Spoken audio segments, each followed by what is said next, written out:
உலகெங்கும் பரவி வாழக்கூடிய அன்பிற்கும் மதிப்பிற்கும் உரிய தமிழ் நெஞ்சங்களே வணக்கம்.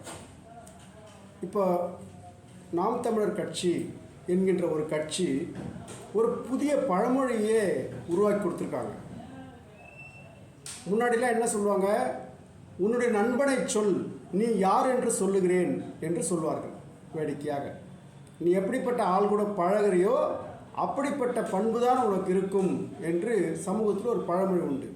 இப்போல்லாம் எப்படின்னா, உன் தலைவனை சொல், நீ யார் என்று சொல்லுகிறேன் என்று நாம் தமிழர் கட்சி தொண்டர்களுக்கு ஒரு புதிய பழமொழியே உருவாயிருக்கு.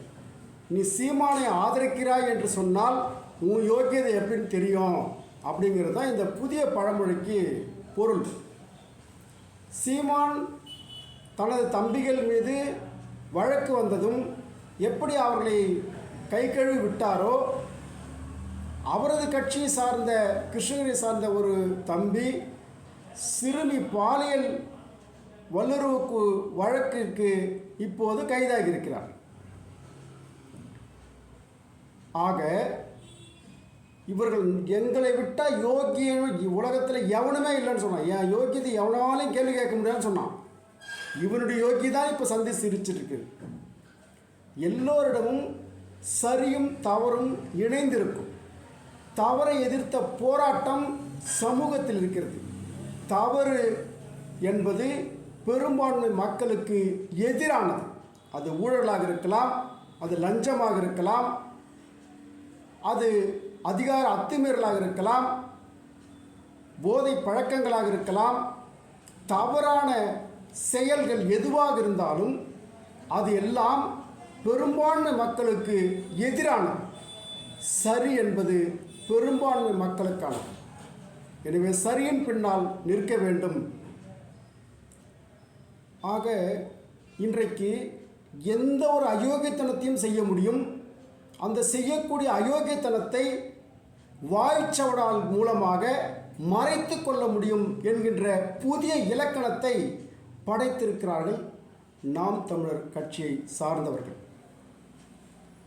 இது மிக மோசமான ஒரு அரசியல் தமிழ் சமூகத்தில் பரவிக்கொண்டிருக்கிறது. இளைஞர்களை சீரழித்து கொண்டிருக்கிறது. ஒரு தவறான அரசியலின் பின்னால்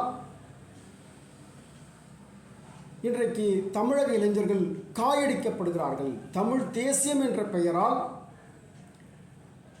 சீமானை முதல்வர் நாற்காலியில் உட்கார வைக்கிறதுக்கு தமிழ் தேசியம் என்று ஒரு புதிய நாமகரணத்தை அவங்க சூட்டியிருக்கிறானுங்க.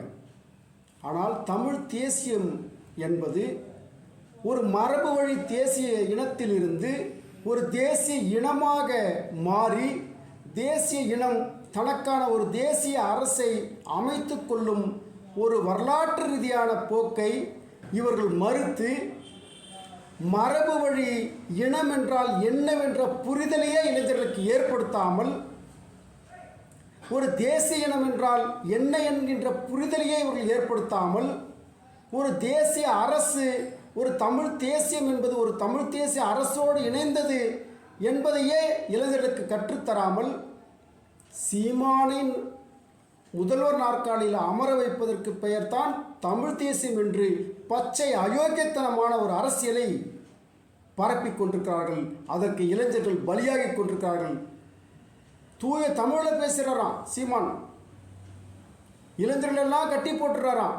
மணிக்கணக்கா பொய்யா அளந்து விடுறது, எந்த ஒரு தரவுகளும் இல்லாமல் வாய்க்கு வந்த மாதிரி பேசுறது, காழ்ப்புணர்ச்சி அரசியலை, ஒரு வெறுப்பு அரசியலை பரப்புறது, ஒரு இன வெறி அரசியலை பரப்புறது,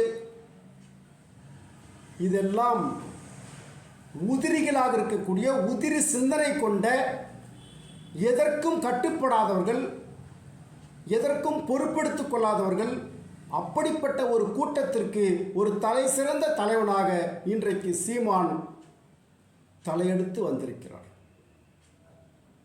மிக மோசமான ஒரு அரசியல் சூழ்நிலையில் வேணும்னே எதிர்க்கட்சிக்காரனை சீண்டி ஒரு நாட்டில் உள்ள கலவரம் வெடித்தால் அதில் தான் குளிர்காய்வதற்காக காத்திருக்கும் RSS ஓனாய் போல இன்றைக்கு சீமான் அலைந்து கொண்டிருக்கிறார். இன்னைக்கு 4 வழக்கு வந்ததும் உடனே தம்பிகளுக்கும் தனக்கும் சம்பந்தமில்லை என்று கை கழுவி விட்டார். இப்படிப்பட்ட ஒப்பற்ற தலைவன் தான் சீமான். அவரிடம் இருப்பது அரசியல் அல்ல, அது RSS அரசியல். சீமானிடம் இருப்பது ஒரு இந்து மதவெறி கும்பலின் அரசியல். இவர் முருகனை முப்பாட்டன் என்று சொல்லுவார். இவர் வேலை தூக்கிட்டு வரன்னுவார். 18 லட்சத்தில் வேலை இவர் திருச்செந்தூர் கோயிலுக்கு உண்டியலில் போடுவார். கிருஷ்ணனை தனது முப்பாட்டன் என்று சொல்லுவார். இவருடைய அரசியலுக்கும் இவர் பேசக்கூடிய தமிழ் தேசியத்திற்கும் ஒட்டுமில்லை, உறவும் இல்லை. தமிழ் தேசியம் என்பது தமிழக மக்களின் உள்ள கிடக்கை, தமிழக இளைஞர்களின் உள்ள கிடக்கை. ஒரு தமிழ் தேசிய அரசு மலர்ந்து விடாதா என்று தமிழ்நாட்டு இளைஞர்கள், தமிழ்நாட்டு மக்கள் எதிர்பார்க்கிறார்கள். அப்படி ஒரு சரியான தமிழ் தேசிய அரசியலின் பின்னால் தமிழக மக்கள், தமிழக இளைஞர்கள் சென்று விடாமல் ஒரு பொய்யான போலியான ஒரு தமிழ் தேசியத்தை சீமான் பரப்பி, சீமான் கையில் முதல்வர் நாற்காலி கிடைப்பதற்கு பெயர்தான் தமிழ் தேசியம் என்று ஒரு பொய்யை பரப்புகிறார்கள். இது ஒரு ஜனநாயக நாடு. சீமான் முதல்வராக ஆவதற்கு அனைத்து வாய்ப்புகளும் இருக்குது. யார் வேண்டுமானாலும் இந்த நாட்டில் முதல்வராக வரலாம். அதுக்கு முதல்ல ஒரு வார்டு கவுன்சிலர் ஆகணும், ஒரு 4 எம்எல்ஏ வரணும், 40 எம்எல்ஏவாக அது மாறணும், 80 எம்எல்ஏ ஆகி ஒரு பெரும்பான்மை பெற்ற 234 எம்எல்ஏக்கள் இருக்கிறார்கள் என்று சொன்னால், அதில் பெரும்பான்மை பெற்ற கட்சியாக நாம் தமிழர் கட்சி வரும்போது தாராளமாக சீமான் முதல்வராக வரலாம். சீமான் முதல்வராவது இந்த ஜனநாயக நாட்டின் ஒரு குடிமகன் என்ற வகையில் அவரது அடிப்படை உரிமை. அதை யாரும் கேள்வி கேட்க முடியாது, அதை யாரும் தடுத்து விடவும் முடியாது. ஆனால் இவர் கையில் ஆட்சி வருவதற்கு பெயர் தமிழ் தேசியம் என்று ஒரு தமிழ் தேசிய அரசியலின் சொல்லாடலை இழிவுபடுத்தும் போது, கேவலப்படுத்தும் போது, இளைஞர்களை சீரழிக்கும் போது, இளைஞர்களை உண்மையான தமிழ் தேசத்தின் பால் சென்று விடாமல் மடைமாற்றி அவர்களை காயடிக்கும் போது சீமானின் உண்மையான முகம் RSS முகம் என்பதை தமிழக மக்களுக்கு சொல்ல வேண்டிய கடமையும் பொறுப்பும், தமிழ்நாட்டு விடுதலையில் அக்கறையும், தமிழ் தேசிய விடுதலையில் அக்கறையும், தமிழ் தேசியத்தின்பால் அக்கறை உள்ளவர்களின் அனைவரின் கடமையும் பொறுப்புமாக ஆகிவிடுகிறது. இவர் பேசக்கூடிய அரசியல் என்பது இஸ்லாமியர்களை ஒரு கண் வைத்து பார்க்க வேண்டும். இஸ்லாமியர்கள் வெளிநாட்டு மதத்தை சார்ந்தவர்கள், கிறிஸ்தவர்கள் வெளிநாட்டு மதத்தை சார்ந்தவர்கள், கிறிஸ்தவர்கள் சாத்தான்களின் பிள்ளைகள். இதெல்லாம் RSS டோன். அவன் வாயிலிருந்து உதிர்க்கக்கூடிய, சீமான் வாயிலிருந்து உதிர்க்கக்கூடிய இந்த இயற்கையின்பால் அந்த ஆள் பேசக்கூடிய வார்த்தைகள்,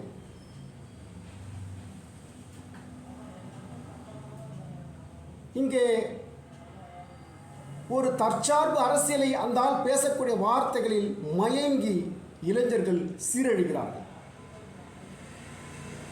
ஒரு மனிதனின் உள்ளார்ந்த கொள்கை என்ன என்று புரிந்து கொள்ளாமல் அவன் எதற்காக இயற்கையை கொண்டு வரான், அவன் எதற்காக தற்சார்பு சுற்றுச்சூழலை பற்றி அவன் பேசுகிறான்.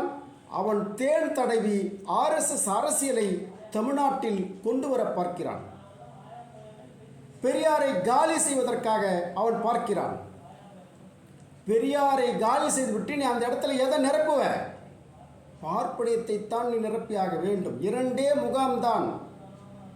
இங்கு சமூக நீதிக்கான ஒரு முகாம், சமூக நீதியை மறுக்கக்கூடிய ஒரு முகாம், கல்வியை அளிக்கக்கூடிய ஒரு முகாம், கல்வியை மறுத்த ஒரு பரம்பரையை கொண்ட ஒரு முகாம். 2 முகாம்தான் தமிழ் தேசிய அரசியலில். தமிழ் தேசிய அரசியலை கொச்சைப்படுத்தி இளைஞர்களுக்கு சரியான சமூக நீதி வரலாற்றை சொல்லாமல் அவர்களை மடைமாற்றி காயடித்து, ஐயோ சீமான அவ்வளோ நம்பணும், அந்தாலே இப்படியா, இது வெறும் காகித புலியா என்று பார்த்து அவன் சமூக பணியிலிருந்தே விலகி ஓடிடும். ஒரு 4 வருஷம் ஒரு கல்லூரி மாணவன் போல சீமானை ஃபாலோ பண்ணிட்டே இருப்பான். அதுக்கப்புறம் அந்த ஆளை விட்டு விலகி போயிடுவான். அவர் கூட தொடக்க காலத்தில் இருந்த எந்த தலைவரும் கூட கிடையாது. இது அதற்கு ஒரு சான்று. தொடக்கத்தில் கட்சியில் இருந்தவன் எவனையும் இப்போ அந்த கட்சியில் கிடையாது. இது அதற்கு ஒரு சான்று. இதெல்லாம் கைப்புண்ணுக்கு கண்ணாடி தவளை. யாரும் சீமானை இட்டு கட்டி அவரை வீழ்த்தணும், அவரை ஒழிக்கணும்லாம் யாரும் பாடுபட முடியல. அந்த ஆள் வாயே போதும் அந்த ஆள் வீழ்வதற்கு. அவன் செய்யக்கூடிய தவறுகளை தவறே என்று இந்த சமூகம் உணராத அளவிற்கு பேசக்கூடிய வாய் வித்தை ஜாலக்காரன் தான் சீமான் என்பது தமிழக மக்கள் சமீப காலத்தில் அவன் பேசக்கூடிய ஆடியோக்கள் எல்லாம் வெளியே நாரி கிடக்குது நாம் தமிழர் கட்சி. எனவே அதற்கு நாமெல்லாம் போயிட்டு அதை காலி பண்ணுன்ற அவசியம் இல்லை. அப்படி பண்ணிடவும் முடியாது. ஒரு தனி நபர் போயிட்டு பேசுறதுனால நாம் தமிழர் கட்சியில் காலிலாம் ஆகிடாது. அது ஒரு இளைஞர்களுக்கு ஒரு ஆதர்ஷ புருஷனாக சீமான் இருந்து கொண்டிருக்கிறார். ஆனால் எவ்வளோ காலம் இருப்பார் அதுதான் ரொம்ப முக்கியமானது. ஒரு கல்லூரி செட்டாக கல்லூரியிலேருந்து முடிச்சுட்டு வெளியே போகிற மாதிரி ஒரு பேட்ச் உள்ள வரும், அடுத்த பேட்ச் வெளியே போயிட்டே இருக்கும் இந்த ஆளுடைய உண்மை முகம் தெரிந்த பிறகு. காரணம், ஒரு பொய்யை ரொம்ப நாளைக்கு உங்களால் பாதுகாத்துட முடியாது. எனவே இவர் பெரியாரை எதிர்த்து பேசுவது, பெரியாரை ஒழித்து கட்ட பார்ப்பது பார்ப்பனத்தின் நிகழ்ச்சியில் இருக்கு. பார்ப்பனம் 2000 ஆண்டு காலத்திற்கு மேலாக தொடர்ந்து தமிழ் சமூகத்தை கல்வி மறுத்த சமூகமாக வைத்திருந்தது. கேட்பார், திருவள்ளுவனுக்கு எந்த திராவிடம் பள்ளிக்கூடம் வச்சு கொடுத்துச்சு? அவை அறிஞராக இருந்தாலே என் அவை பாட்டிக்கு யாரா நீங்கள் சொல்லி கொடுத்தீங்க கல்வியை? அவை பாட்டிக்கு பிறகு ஏன் உன் பாட்டி படிக்கலை? ஏன் என் பாட்டி படிக்கலை? யார் மறுத்தது நடுவில் கல்வியை? அதை பற்றி பேசுகிறான்னா பேச மாட்டானுங்க. அவை அறிஞராக இருந்தாராம், திருவள்ளுவர் அறிஞராக இருந்தாராம், கம்பர் அறிஞராக இருந்தாராம். மீதி உன் பாட்டை கை நாட்டான் தானே. அதுக்கு யார் காரணம் பதில் சொல்லக்கூடாதுன்னா பதில் சொல்ல மாட்டாங்க. வாயை முடிக்கணுங்க, பின்னாடி கருத்து சேர்த்து முடிக்கணுங்க. இது ஒரு பச்சை அயோக்கியத்தனமான அரசியல். அவன் பேசக்கூடிய இயற்கை பற்றிய அறிவும் ஒரு போலித்தனமான அறிவியலுக்கு புறம்பான அறிவியல் என்பதை இன்றைக்கு சமூக ஊடகங்களில் இளைஞர்கள் அற்புதமாக விளக்குகிறார்கள். அவன் பேசக்கூடிய எல்லாமே RSSக்கு அகல கதவை திறந்துவிடும் ஒரு அயோக்கியத்தனமான அரசியல் என்று வெட்ட வெளிச்சமாக தெரிந்தாலும் அந்த ஆளை ஆதரிப்பதற்கும் விட்டில் பூச்சி போல இளைஞர்கள் சென்று கொண்டிருக்கிறார்கள். ஒரு சரியான தமிழ் தேசிய அரசியல் எழும்போது,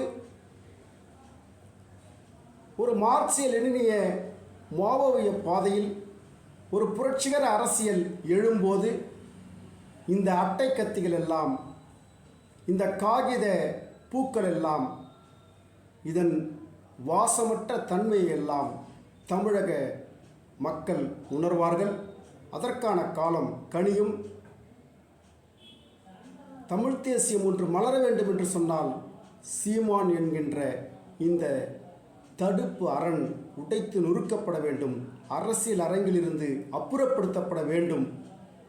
நிச்சயமாக அது நடக்காமல் ஒரு தமிழ் தேசிய எழுச்சி என்பது சாத்தியமே இல்லை. தமிழ் தேசியத்தை ஒரு போலி தமிழ் தேசியமாக கட்டமைத்த பிதாமகன்தான் சீமான் என்பதை இந்த சமூகம் நன்றாக உணர்ந்து கொண்டது. மேலும் எதிர்காலத்தில் தெளிவாக உணரும் ஒரு சரியான தமிழ் தேசிய அரசியல் எழும். அதுவரை காத்திருப்போம்.